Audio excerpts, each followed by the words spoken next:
రాష్ట్రంలో జగన్మోహన్ రెడ్డి గారి నేతృత్వంలో ఉన్నటువంటి ప్రభుత్వం యథేచ్ఛగా అనేక రంగాల్లో దోపిడీ కార్యక్రమానికి శ్రీకారం చుట్టారు. కాదేది కవితకు అనర్హం అన్నట్టు బ్రాందీ, ఇసుక, ఇతరత్ర విద్యుత్తు సరఫరా, కొనుగోళ్ళు, రకరకాలుగా అనేక విషయాల్లో ఈ యొక్క పెద్ద ఎత్తున ఈ అక్రమాలు జరిగాయి, అన్యాయాలు జరిగాయి. అందులో ప్రధానంగా మరి మైన్స్ డిపార్ట్మెంట్ తీసుకున్నప్పుడు భూగర్భ గనులు, భూగర్భలకు సంబంధించిన శాఖలో విపరీతమైనటువంటి అవినీతి జరిగింది. అందులో ఇసుకది ఒక పెద్ద మాఫియాగా తమిళనాడుకు సంబంధించిన ఒక కాంట్రాక్టర్కి ఇచ్చి టన్నుకు 100 రూపాయల ప్రకారం పెట్టుకోమని చెప్పి అన్లిమిటెడ్గా, అంటే ఆ పర్మిట్లకి కూడా దానికి ఒక అవధి పరిధి లేకుండా, విధి విధానాలు లేకుండా ఇష్టం వచ్చిన రీతిలో ఇసుకను అక్రమంగా చేసి మరి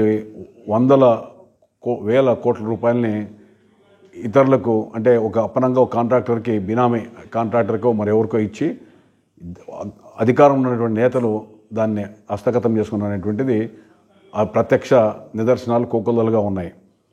అందుకు ప్రజల ఆగ్రహాన్ని కూడా చవిచూశాం.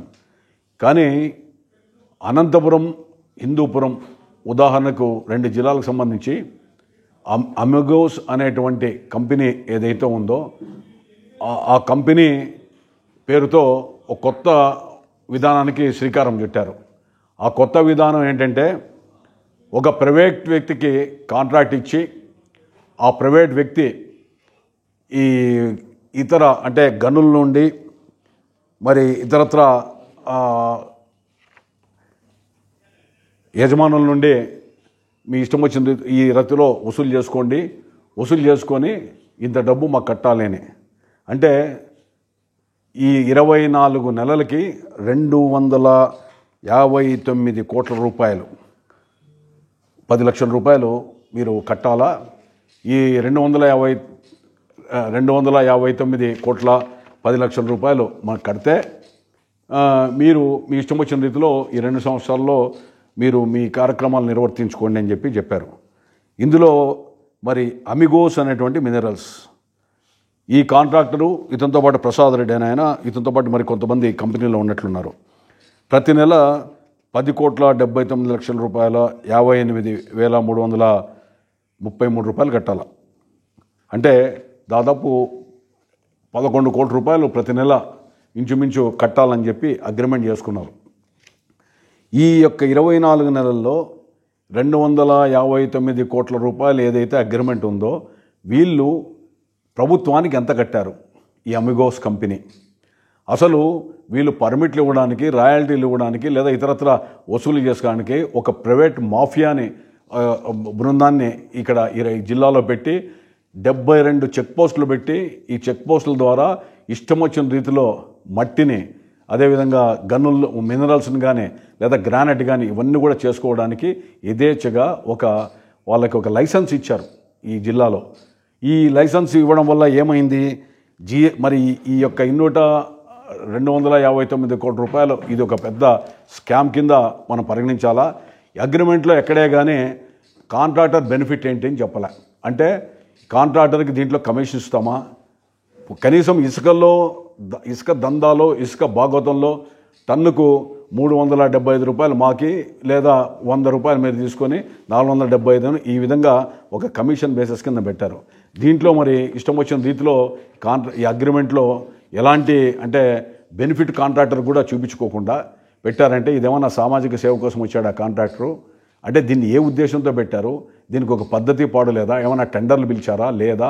తర్వాత ఒక ప్రైవేట్ కంపెనీకి అప్పనంగా 2 జిల్లాలకు సంబంధించిన ప్రభుత్వ ఆదాయానికి గండి కొట్టేటువంటి ఈ విధానానికి శ్రీకారం చుట్టడానికి ప్రభుత్వ పరంగా ఒక లైసెన్స్ ఇవ్వడం అనేటువంటి న్యాయమా, ధర్మమా? మరి పెద్దిరెడ్డి రామచంద్రరెడ్డి గారు భూగర్భ గనుల శాఖ మంత్రిగా ఉన్నటువంటి వ్యక్తి దీంట్లో భాగస్వామ్యం ఉన్నాడనేటువంటిది మా జిల్లాలో మరి ప్రతి చోట ఆరోపణలు ఉన్నాయి.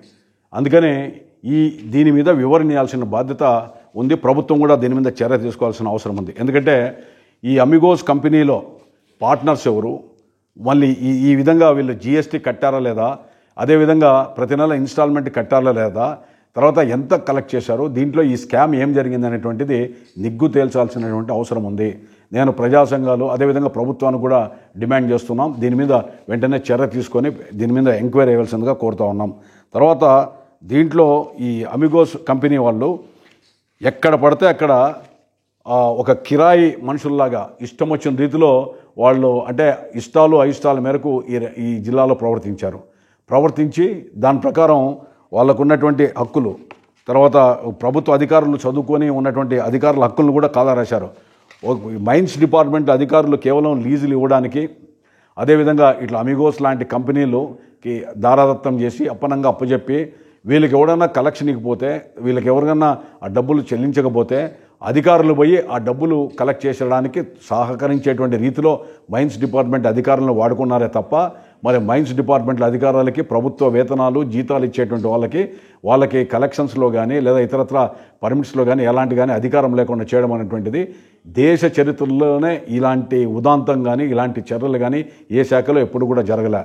దీని మీద వెంటనే నిగ్గు తేల్చాలా. దీని మీద నేను ముఖ్యమంత్రి గారికి ప్రభుత్వానికి కూడా మనం రాతమూలకంగా కూడా ఇవ్వబోతున్నాం. అవసరం వస్తే కోర్టును కూడా నేను ఆశ్రయిస్తాను.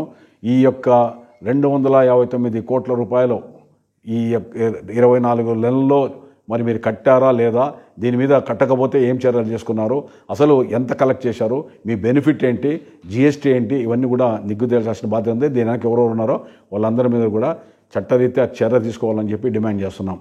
అంతేకాకుండా మరో భాగవతం కూడా అనంతపురం జిల్లాలో జరిగింది. అది కూడా రేపు ఎల్లుండి వెలికి తీసి మళ్ళీ ప్రెస్ మీట్ పెట్టి చెప్తాను. ఇంతకాలంలో అంటే అగ్రిమెంట్లు ఇవన్నీ కూడా గోప్యంగా ఉంచారు. అమిగోస్ది ఆల్రెడీ ఒకసారి రైట్ చేసాం, ఒకసారి ప్రెస్ మీట్లో పెట్టాం. కానీ ఇప్పుడు మొత్తం అధికారులే, ఒక అధికారి ఈ యొక్క అగ్రిమెంట్ మీద సంతకం పెట్టాలంటే నేను పెట్టనని చెప్తే అతన్ని బదిలీ చేయించి ఇన్ఛార్జు డీడీ ఒక అతను ఉంటే ఆయనతో సంతకాలు పెట్టించి ఈ యొక్క ఈ అగ్రిమెంట్లు అనేటువంటిది యాక్సెప్టెన్స్ ఇప్పించారు, ఎంటర్ అయ్యారు. కొంతమంది అధికారులు మేము సంతకం పెట్టమని చెప్పి భయపడి పారిపోయారు లీవులు పెట్టేసి.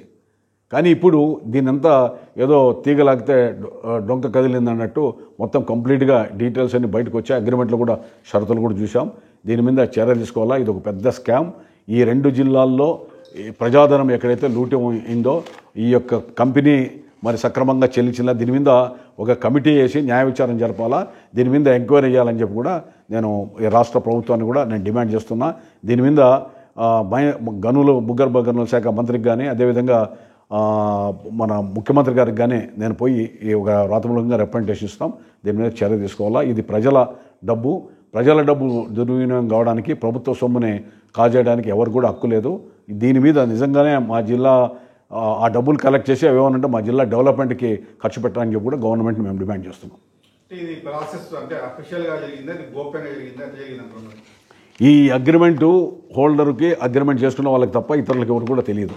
ఇది గోప్యంగానే. ఇప్పుడు ఎందుకంటే 259 కోట్లు కలెక్ట్ చేసుకోమంటే ఏ బేసిస్ మీద కలెక్ట్ చేయమన్నారు అంటే మీకు ఉన్నటువంటి వార్షిక ఆదాయం కానీ లేదా వచ్చేటువంటి 2 సంవత్సరాల్లో ఏమొస్తుందని చెప్పి బేరీజ్ వేసినప్పుడు కాంట్రాక్టర్ బెనిఫిట్ ఏంటి, దీంట్లో కమిషన్ ఏంటి, ఇవన్నీ కూడా పొందుపరచాలి. అంటే తప్పుల తడగ్గా అగ్రిమెంట్ కూడా ఉంది. దీని వెనకల్లో ఏదో తూతు మంత్రంగా అగ్రిమెంట్ రాసి పెద్ద ఎత్తున దీంట్లో అవినీతి జరిగింది, అక్రమాలు జరిగాయనేది నా యొక్క ఆరోపణ. దీని మీద ఎంక్వైరీ చేయాలి. టెండర్లు పెట్టినా ఏం చేసినా కూడా ఈ కంపెనీ అమిగోస్ కంపెనీకే ఎట్లా వస్తుంది? అసలు ఏముంది, మొత్తం మీ చేతిలోనే మొత్తం ప్రభుత్వం ఉంది కాబట్టి ఇష్టం వచ్చిన రీతిలో చేశారు. ఇది ఎప్పుడు ఏ ప్రభుత్వాలు కూడా చరిత్రలో ఈ విధంగా చేయాల. లిక్కర్ తీసుకొని వచ్చి గవర్నమెంట్ వాళ్ళు అమ్ముతారు అన్నారు. మరి లిక్కరు ప్రైవేటు వ్యక్తుల దగ్గర ఉన్నటువంటి ఈ యొక్క లిక్కర్ ఏదైతే ఉందో, ఈ లిక్కర్ షాప్స్, వైన్ షాప్స్ ఏవైతే ఉన్నాయో అదేమో ప్రభుత్వం చేయమని, టీచర్లను చేయమని చెప్పారు. ఇంకా వీలైతే పోలీసులు కూడా పెట్టారు. ప్రభుత్వ పరంగా కలెక్ట్ చేయాల్సినది ఏదైతే ఉందో దీన్ని తీసుకొని వచ్చి ప్రైవేట్ వ్యక్తులకు ఇస్తారు. అంటే ఇది తుగ్లక్ పరిపాలన కదా. ఎక్సైజ్ డిపార్ట్మెంట్లో బ్రాందీ దేనికి దాంట్లో మీకు ప్రభుత్వ పరంగా చేస్తే బెనిఫిట్ అని చెప్పి మీరు ఆలోచించారు. దానికి ఆ కార్యక్రమానికి శ్రీకారం చుట్టారు, ఆ కార్యక్రమాన్ని మొదలుపెట్టారు. ఈడ ప్రభుత్వ పరంగా చేసేదాన్ని తీసుకొని వచ్చి ప్రైవేట్ వ్యక్తులకు ఇచ్చారు. అంటే ఇది 2 విరుద్ధమైనటువంటి భావాలు విధానాలు కదా. ఈ మైన్స్కి వచ్చే వాళ్ళకి ఇదెందుకు ఇట్లా ఈ విధంగా పెట్టారు, ఇది ప్రభుత్వం చేసేదే కదా, ప్రభుత్వ పరంగా కలెక్ట్ చేసే అధికారుల ద్వారా వచ్చేదాన్ని కాబట్టి ప్రైవేట్ వ్యక్తి ఎందుకు ఇచ్చారు.